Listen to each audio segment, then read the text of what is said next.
Assalamualaikum warahmatullahi wabarakatuh.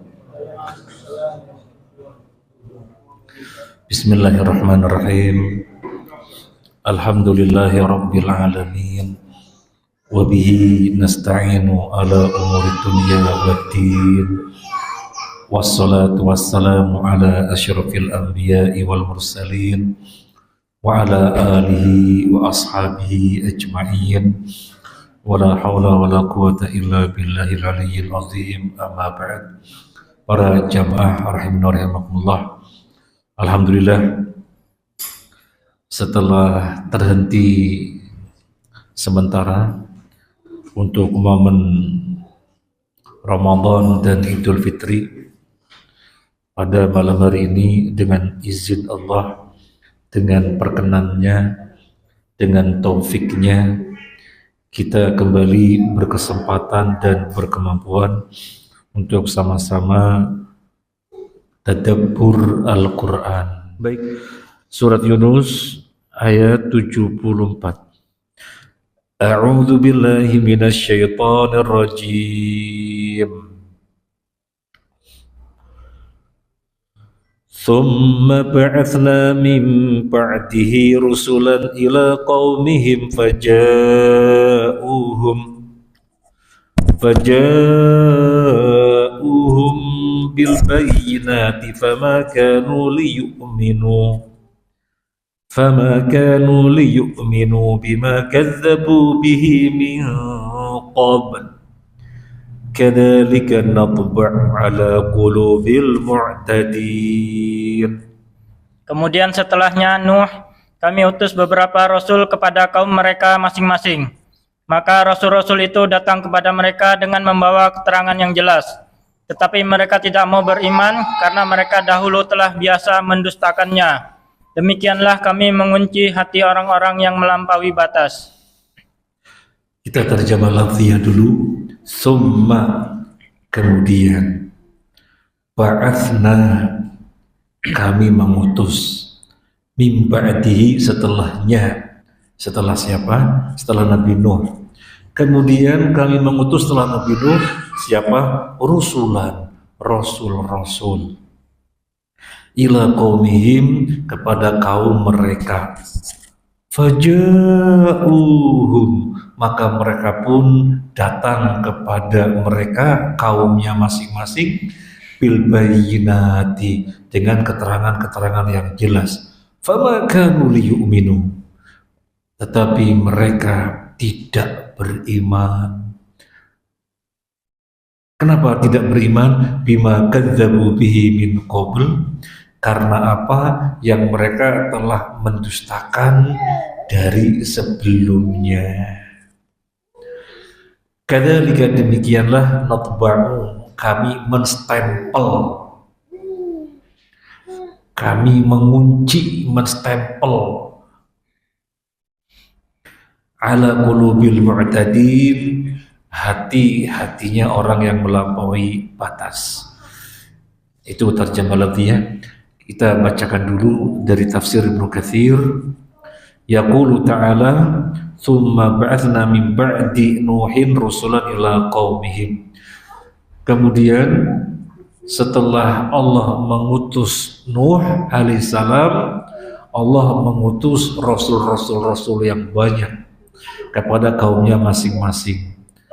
Faja'uhum bil bayyinat, rasul-rasul kepada kaumnya masing-masing membawa keterangan-keterangan yang gamblang. Apa bayinat?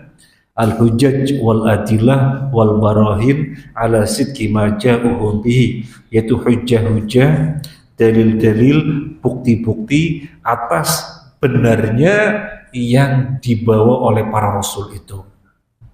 Jadi para rasul dibekali oleh Allah bukti-bukti yang menyertai mereka bahwasanya diri mereka benar sebagai rasul, dan yang dibawa didakwahkan adalah benar, wahyu risalah dari Allah Azza wa Jalla. Ini yang dimaksud dengan bayinat. Maka dari sini kita bisa memahami Allah itu Al-Mu'min. Dari sini Allah sebagai Al-Mu'min, zat yang maha percaya. Dalam hal ini percaya kepada siapa?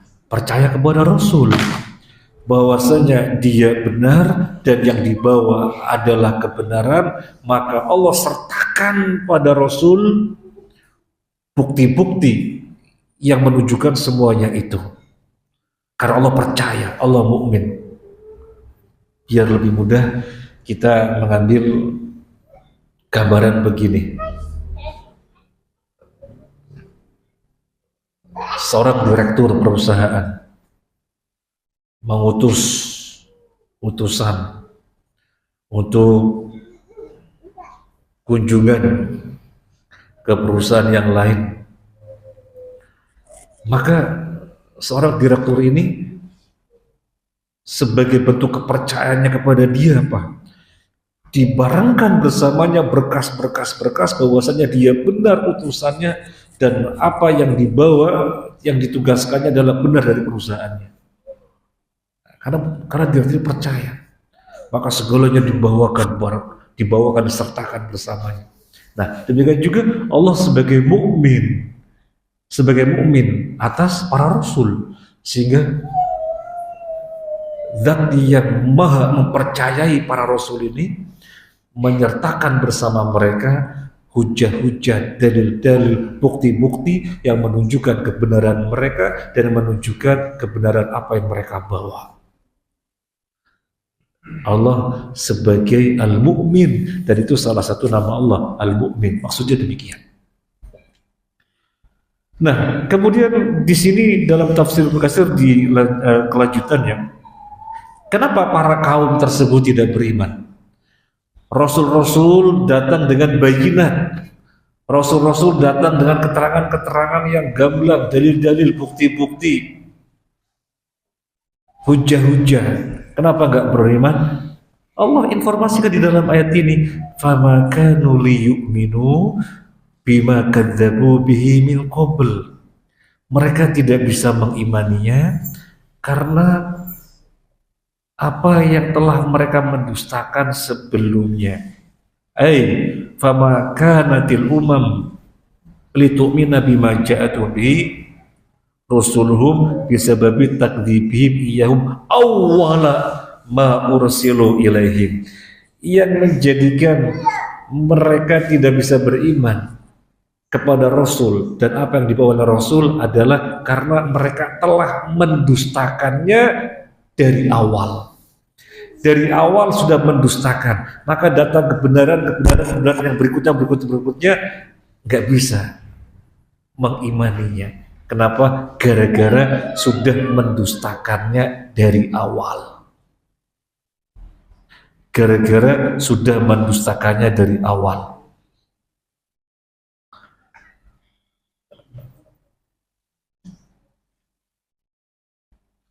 Dan untuk lebih mengetahui penjelasan ayat ini, kita lihat surat Al-An'am mulai 109 110. Surat Al-An'am surat yang ke-6. Apa yang menjadikan mereka tidak bisa beriman? Padahal bukti-bukti gamblang, dalil-dalil jelas, hujah-hujah seperti matahari di siang bolong, tapi tetap tidak bisa beriman. Lihat Al-An'am mulai 109. Kita bacakan ayatnya. Al-An'am 109. Wa aqsamu billahi jahda aymanihim la in ja'atuhum ayatun la yu'minun nabi. Qul innamal ayatu 'indallah wa ma yush'irukum annaha idza ja'at la yu'minun. Dan mereka bersumpah dengan nama Allah dengan segala kesungguhan, bahwa jika datang suatu mukjizat kepada mereka, pastilah mereka akan beriman kepadanya. Katakanlah, mukjizat itu hanya ada pada sisi Allah. Dan tahukah kamu bahwa apabila mukjizat ayat-ayat datang, mereka tidak juga akan beriman. Ini orang-orang kafir Quraisy bersumpah kalau Muhammad bisa ini, kami akan beriman. Padahal telah banyak sekali mukjizat yang mereka menyaksikan sendiri, mengalaminya sendiri, telah banyak. Mereka tidak mau beriman, tetapi kemudian berjanji, kalau Muhammad bisa ini, kami akan beriman. Apa jawaban Allah? Kalau datang mukjizat yang mereka tantangkan itu, tetap saja nggak mau beriman, tetap saja tidak mau beriman. Di antaranya apa yang mereka tantangkan? Coba jadikan gunung Uhud emas, coba jadikan ini tanah yang tandus kebun, ini juga kebun yang di tengah-tengahnya ada sungai, kemudian ada waterfall, air terjun. Itu kan yang mereka, kalau Muhammad bisa ini, kami akan beriman. Padahal sebelumnya terlalu banyak mukjizat.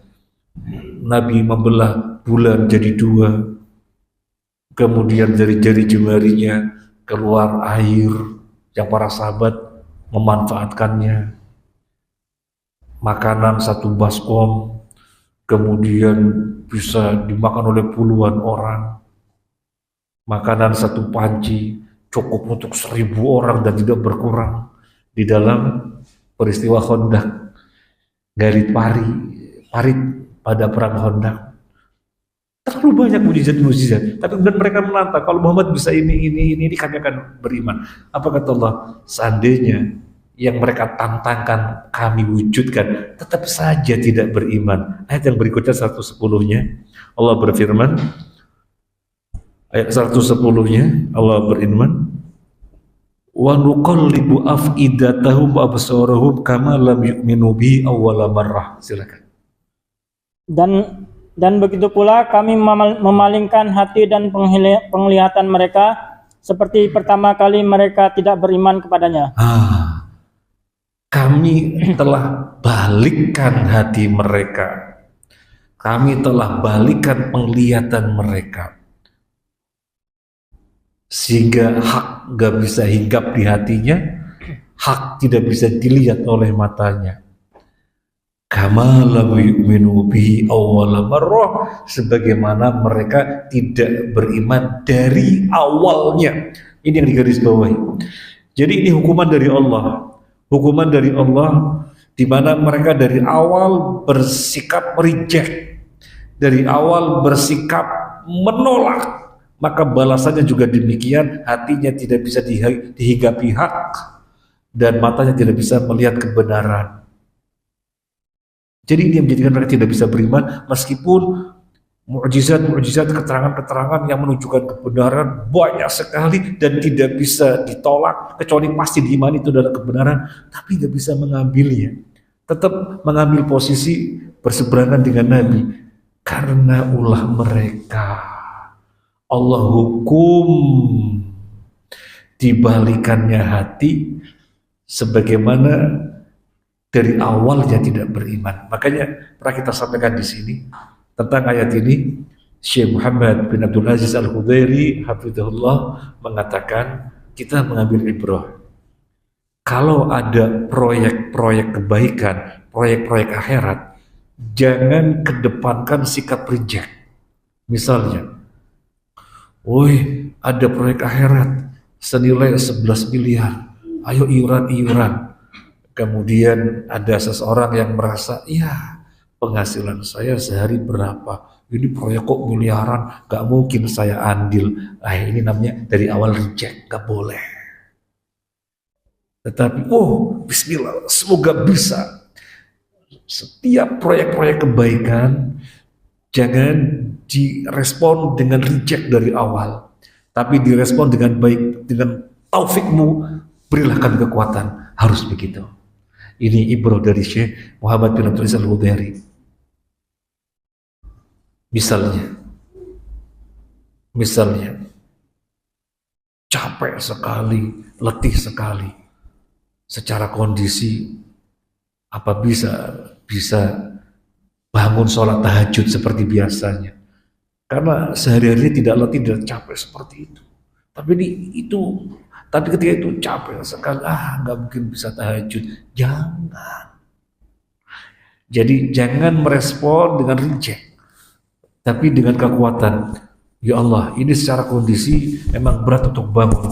Dengan taufikmu bisa, bismillah, pasang waker tidur. Nanti insya Allah jadikan bisa. Insya Allah jadikan bisa. Ini pelajaran mahal sekali. Makanya kita tidak pernah melupakan ini pesan dari guru kita. Kita sempat ikut daurah bersama beliau 2 kali di Bogor. Dan kita pegang kuat-kuat. Tahadus bin nikmah. Kita mendapatkan amanah memegang yayasan ini beratnya, namun beratnya. Karena kondisinya berbanding terbalik 180 derajat. Dulunya raksasa duit menjadi tidak ada duit sama sekali. Tapi bismillah, dengan taufikmu bisa ya Allah. Maka dari awal mendapatkan amanah sampai sekarang kita belum pernah berhenti membangun, terus bangun. Mulai dari masjid yang awalnya kayak pendopo bisa rapat seperti ini dan kamar-kamar mahasiswa bisa di atas semuanya, habis 2,4 M. Kemudian mahasiswa butuh parkir karena nggak ada halaman, nggak ada spasi untuk parkir, bebasan di samping. Bertahun dengan takmir dan yang lainnya terwujud 1,2 M. Kemudian butuh kelas, kantor, kita bikin sekat-sekat kelas, habis 113 juta. Kemudian dapat wakaf di Bedoan, habis 150 juta. Kemudian dapat wakaf di Wonorejo, habis 2,2 M. Kemudian dapat wakaf di Asemrowo. Sekarang kita menyampaikan per hari ini yang sudah saya rekap, sudah masuk 1.285 juta. Jadi sekitar 200 juta lagi insya Allah rampung. Dan itu kita ucapkan, bitaufik minallah, bisa. Ini pelajaran mahal. Apalagi kita mengetahui hadis qudsi yang berbunyi, Allah berfirman, Ana inda dzanni abdi bi. Aku sesuai dengan persangkaan hamba kepadaku. Dan ini ayat menginformasikan kepada kita, kenapa ayat-ayat yang gamblang dibawa oleh para rasul kepada kaumnya dengan sangat terang benderang bahwa mereka nggak bisa beriman, soalnya dari awal sikapnya sudah reject. Fama kanu liyu'minu bima kadzabu bihi min qabl. Maka mereka tidak bisa mengimani dengan apa yang sebelumnya mereka telah mendustakan. Dari awal sudah reject, sudah menolak. Kadzalika nadba'u ala qulubil mu'tadin. Demikianlah kami mengunci mati hati-hatinya orang yang melampaui batas. Dalam Ibnu Katsir disebutkan hakadza yatba'ullahu ala qulubi man asbahu mimman ba'dahu. Demikianlah kami mengunci mati orang-orang yang melampaui batas. Ini jangan sampai salah paham. Kalau salah paham nanti ayatnya dipahami keliru. Oh ya pantas aja lah gak dapat hidayah, gak dapat petunjuk. Hatinya sudah dikunci mati oleh Allah. Ya disalahkan Allah dong. Bukan begitu pemahamannya. Karena Allah tidak pernah berbuat zalim kepada hambanya. Jadi Allah mengunci hati mereka, mengunci mati hati mereka sehingga gak bisa melihat kebenaran, sehingga selama-lamanya dalam kekufuran. Ini balasan akibat ulah mereka. Balasan dari Allah itu sesuai dengan apa yang diperbuat oleh manusia. Manusia menginginkan kebaikan sehingga berbuat kebaikan-kebaikan. Itu yang Allah kasih, kebaikan-kebaikan. Kalau manusia menolak, berbuat kekufuran-kekufuran, ya itu yang Allah berikan mereka dalam kekufuran. Jadi ini maknanya makna balasan. Kadzalika nadba'u ala qulubil mu'tadin. Demikianlah kami mengunci mati hatinya orang yang melampaui batas. Nah, Ibnu Katsir tadi sudah kita bacakan tafsirnya, demikianlah kami akan mengunci mati juga orang-orang yang semacam mereka. dalam Ibnu Katsir. Yang diceritakan ini kan kaum-kaum terdahulu. Allah kunci matinya. Bukan kaum-kaum terdahulu saja yang Allah kunci mati, tetapi siapapun yang sikapnya seperti mereka akan kami kunci mati juga. Dan 1 menit lagi. Dan kita bisa melihat orang tahu kebenaran. Al-Qurannya sudah disampaikan, sudah dibacakan. Hadis-hadisnya sudah didatangkan, sudah dibaca sendiri juga. Tapi tetap tidak bisa keluar dari dolalnya. Tetap tidak bisa keluar dari kemungkarannya. Tercokol di situ. Kenapa? Ini diantara pembahasannya. Ibnu Katsir mengatakan demikian juga kami akan mengunci mati orang-orang yang semisal mereka. Dari awal sudah reject terhadap kebenaran, sehingga akhirnya dirinya merasa indah dengan kemungkaran. Dirasakannya tidak beban, dirasakannya tidak masalah, ada terus-menerus dengan kemungkaran, kebenaran dilihat, kebenaran diakui, sudah gak diambil. Ini bahaya sekali, di mana Allah menegaskan kadzalika natba'u ala qulubil mu'tadin, demikianlah kami mengunci mati orang-orang yang melampaui batas. Kita sampai sini dulu untuk adzan. Wassallallahu ala Muhammadin wa ala alihi washabbihi ajmain walhamdulillahi rabbil alamin. Allahu akbar, Allahu akbar.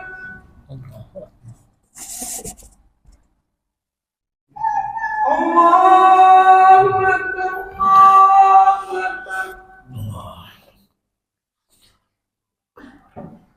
Asyhadu an la ilaha illallah.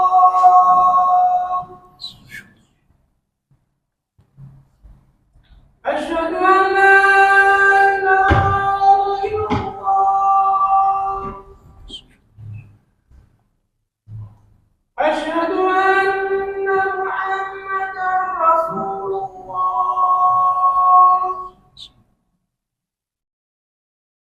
Asyhadu anna Muhammadar Rasulullah.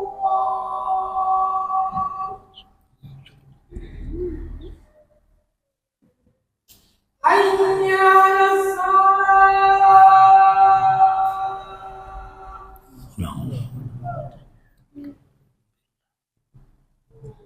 Hayya 'alas salah.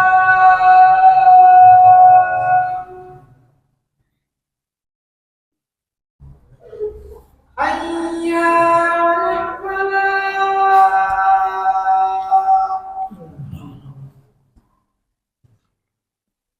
Hayya 'alal falah.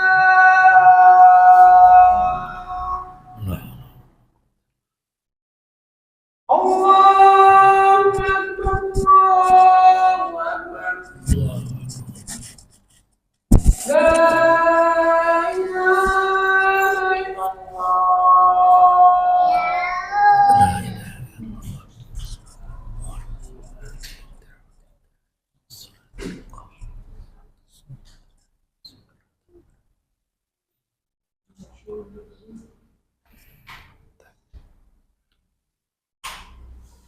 Bismillah walhamdulillah wassalatu wassalamu ala rasulillah wa ala alihi wa ashabihi wa mawalah wa la hawla wa la quwwata illa billah. Allahumma inna nas'aluka al-huda wa tuqa wal afafa wal ghina. Allahumma inna nas'aluka ilman nafi'a wa rizqan thayyiban wasi'a wa amalan mutaqabbala. Amin ya rabbal alamin. Masih dalam tafsir Ibnu Katsir disebutkan anna Allah Ta'ala ahlakal umam al-mukatsibah lirusul. Allah Ta'ala membinasakan umat-umat yang mendustakan para rasul. wa anja man amana bihim. Sebaliknya Allah menyelamatkan umat-umat yang beriman kepada Rasul. Jadi yang mendustakan Allah binasakan, yang beriman Allah selamatkan. Selanjutnya apa kata Ibnu Katsir? Wa dzalika mim ba'di Nuh. Kata Ibnu Katsir, yang demikian itu setelah masanya Nabi Nuh alaihissalam. Fainan nas kanu min qablihi min zaman Adam alaihissalam ala Islam. Karena seluruh manusia sejak zaman Nabi Adam mereka semuanya Islam, gak ada kafir. Jadi yang dimaksud di dalam ayat ini dihancurkannya umat-umat yang mendustakan para rasul adalah setelah zamannya Nabi Nuh.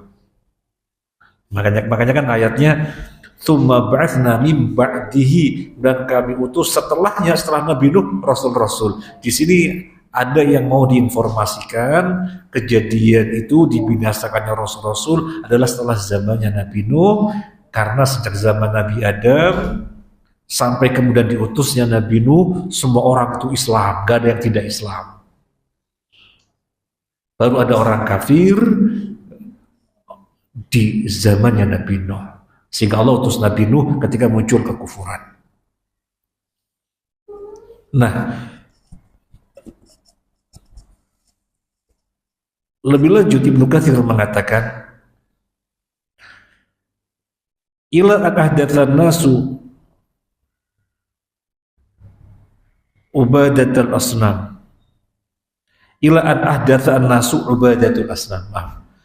Ketika munculnya manusia-manusia yang menyembah berhala-berhala, ketika itulah Allah utus Nabi Nuh. Sebelumnya nggak ada kekufuran. Ketika ada kekufuran, Allah utus Nabi Nuh. Walihada yaqulu lahul mu'minun yaumal qiyamah anta awwalu rasulin ba'atsallahu ila ahlil ardi. Oleh karena itu nanti pada hari kiamat manusia-manusia yang datang kepada Nabi Nuh untuk meminta syafaat, statement mereka adalah, wahai Nuh, engkau adalah Rasul yang pertama kali Allah utus di muka bumi. Maka ini penjelasannya. Karena sejak Nabi Adam gak ada kafir, semuanya Muslim. Ketika muncul kekufuran, Allah utus Nabi Nuh, maka Nuh sebagai Rasul yang pertama. Makanya Nabi memberitahukan kepada kita, nanti manusia berbondong-bondong datang kepada Nabi Nuh mengatakan anta awalu rasulin ba'atsallahu ila ahlil ardi. Engkau adalah Rasul yang pertama yang Allah utus ke muka bumi. Masih dalam Ibnu Katsir, qala Ibnu Abbas, kana baina Adam wa Nuh asyarata qurun. Ibnu Abbas mengatakan jarak antara Nabi Adam ke Nabi Nuh itu 10 abad. Kulhum ala Islam. Dalam kurun waktu itu, yaitu 10 abad, semua manusia Islam. Semua manusia Islam. Di dalam surat Al-Isra ini, Ibnu Katsir menukil surat Al-Isra. 10 abad itu berarti berapa tahun? 1000 tahun. Itu jarak antara Nabi Adam dan Nabi Nuh. Ya, 10 abad 1000 tahun. Itu jarak antara Nabi Adam dan Nabi Nuh. Jadi selama 1000 tahun gak ada orang kafir. Semuanya Islam. Dalam surat Al-Isra ayat 17, Al-Isra ayat 17. Wa kam ahlakna minal quruni min ba'di Nuh wa kafa bi rabbika bidunubi ibadihi khabiran basiran. Dan kami telah membinasakan kurun-kurun masa-masa setelah Nabi Nuh.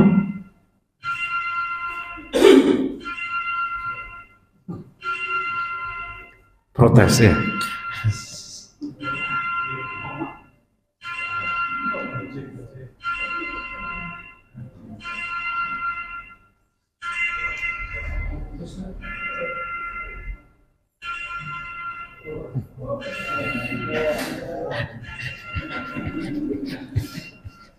Yang disalahkan TV-nya Pak Bin.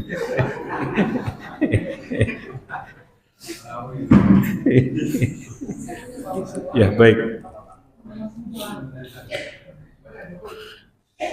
Surat Al-Isra ayat 17.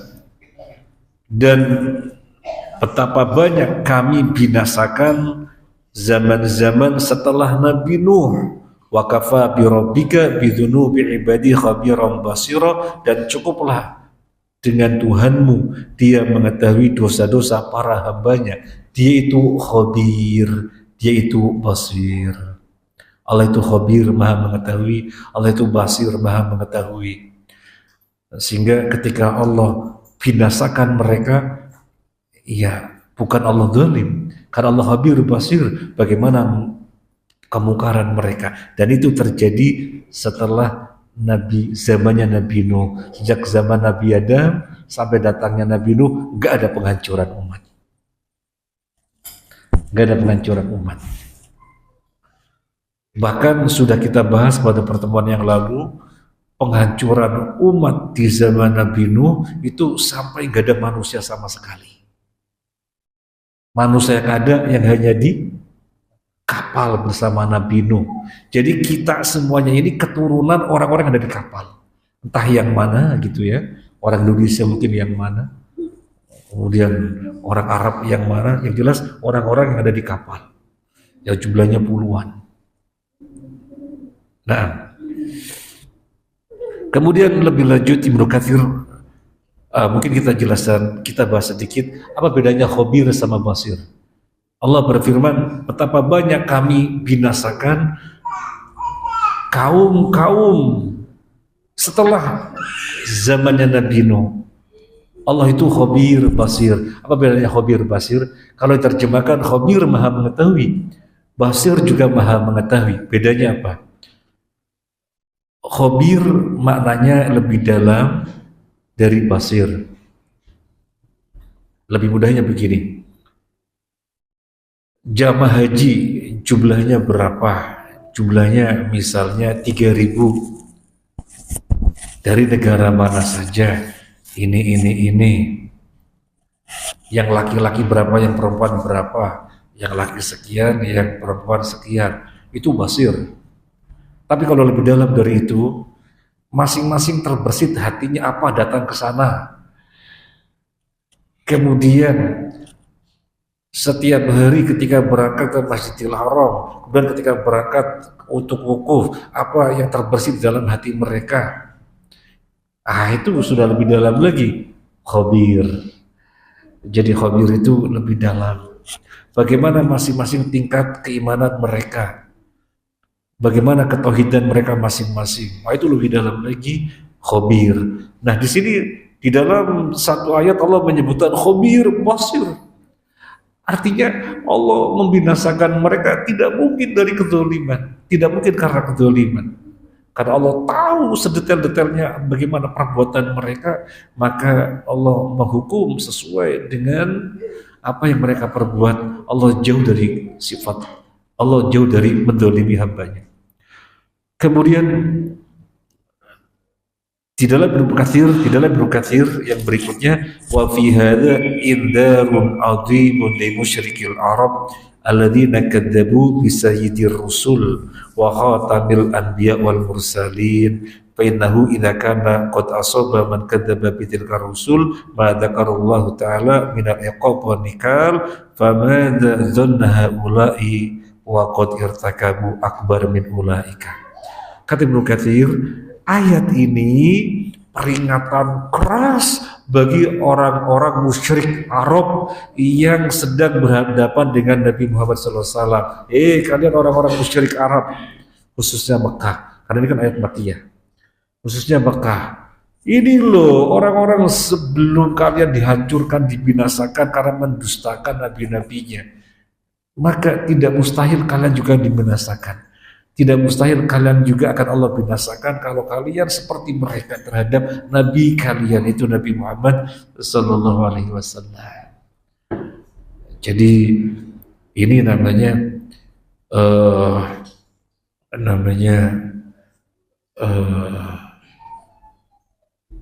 tarhib, ditakut-takutin. Karena dalam dakwah itu kan ada tarhib, ada tarhib. Yang pertama pakai targhib, diberikan kabar gembira, motivasi-motivasi yang sifatnya menyenangkan. Nah, selain targhib juga tarhib, ditakut-takutin. Ini kalau kalian mau mendustakan Nabi yang ada di hadapan kalian, Nabi akhir zaman, Nabi Muhammad SAW, gak mustahil Allah juga binasakan kalian sebagaimana umat-umat setelah zaman Nabi Nuh banyak sekali telah Allah binasakan karena kedustaan mereka. Ini yang bisa kita bahas, semoga bermanfaat. Membahas satu ayat 74